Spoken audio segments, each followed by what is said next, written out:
So cellular respiration. Steph, you talked about glycolysis, I think, yeah? So glycolysis is the first stage of cellular respiration, right? So we go through this process of glycolysis, and then the second stage of cellular respiration is what? Who knows? Andre? Is it the Krebs cycle? Exactly, the Krebs cycle, yes. And the Krebs cycle continues this catabolism of our fuel molecule, right? And after the Krebs cycle, what's the next stage of cellular respiration? Mia. Oxidative phosphorylation. Oxidative phosphorylation, exactly. That is a very long word, and fortunately, we do not have to get into the process in great detail, right? The term is enough to turn us off, right? But we only will deal with the big concepts here. Okay, so we start with glycolysis, and we have this picture open in front of us that is going to show us a little bit about what's happening with the decomposition of cellular fuels during the stages of cellular respiration. And if we look, what we see is that glucose and other simple sugars get kind of channeled into the glycolysis pathway, right? And those simple sugars get broken down, glucose specifically, gets broken down in glycolysis to something called pyruvic acid, right? And if we look at what happens then, pyruvic acid gets further, converted, and ultimately will be channeled into the Krebs cycle, right? And so you see the Krebs cycle pictured here for you. And at the end of the Krebs cycle, we're left with molecules that can get channeled into the oxidative phosphorylation pathway. And all along these pathways, what's happening is that ATP is being generated, okay? Glycolysis takes place in the cytoplasm of the cell. The Krebs cycle and oxidative phosphorylation involve the mitochondria, right?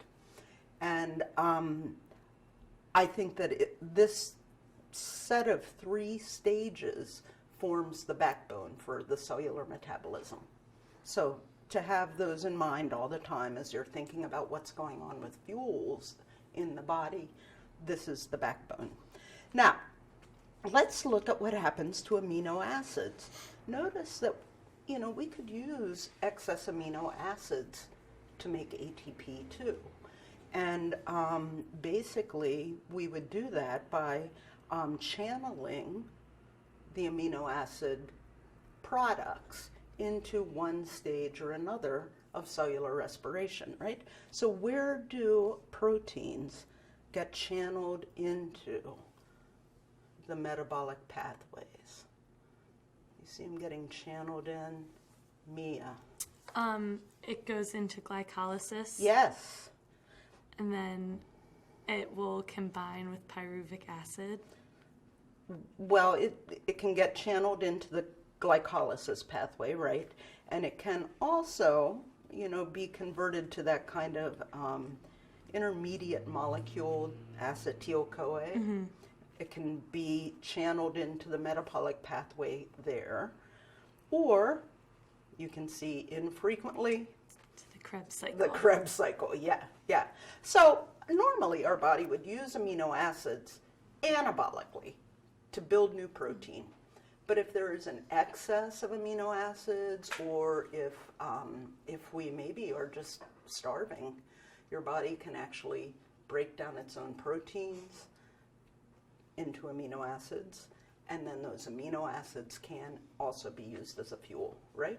But normally we would just use amino acids to build new proteins in the body. Now, what about fats or the lipids? Our main dietary lipid is triglycerides, right? And so those are the lipids that we talked about being broken down into monoglycerol and fatty acids during digestion. Then we absorb them, and the body uses them as triglycerides. But notice, if we're going to break them down and use them as a fuel, what do? We break triglycerides into glycerol and fatty acids, right? And then how do we metabolize them in cellular respiration? How do they enter the pathways? Steph? The monoglycerol can be put into the glycolysis cycle, Well, glycerol can go into glycolysis, exactly. and the fatty acids will go into acetyl-CoA.